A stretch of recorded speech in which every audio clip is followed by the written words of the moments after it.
I think one thing I like about the conversations is they have been, well, for the first time that I've seen, focused on men. The issue before I found was that people were saying, women, you need to dress a bit, like cover yourself up more, because if you're wearing heels or you're wearing a short skirt, you're asking for it and it's your fault then. I No. think that was the majority of the conversations about this was women, you need to walk home in twos or walk home in groups because you need to be safe. And it's like, no, men, stop raping women. Uh, That's the yeah, the idea here is that's what it should be. It's the people who are doing something wrong we should be talking about. yeah. And I that's mean, not the women in a short skirt.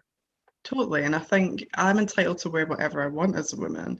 And that should not give you the right to, why can't women embrace their sexuality without fear of repercussion? Why can't, why do men, like you're saying, no, it's up to the men to control themselves because, again, and this has been an age-old argument, men can walk around with their tops off, they can walk around in bloody Speedos, and nobody bats an eyelid. No woman is really going to be like, oh, or rarely, being careful Yeah. about my context.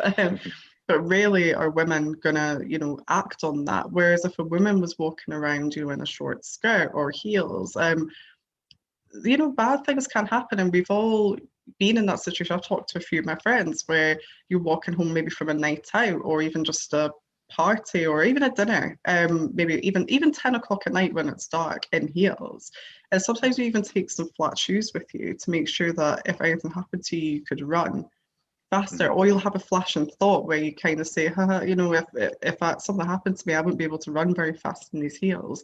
But why do we have to have that fear in our minds that what we wear would garner unwanted attention? It's not right, and men should be taught. I think the key to this is education from a young age. And also, there's a huge responsibility on parents to make sure that they're teaching their young boys this as well. I mean, why are men allowed to embrace their sexuality and their sex and gender, and women aren't? Why is that allowed? I just don't know.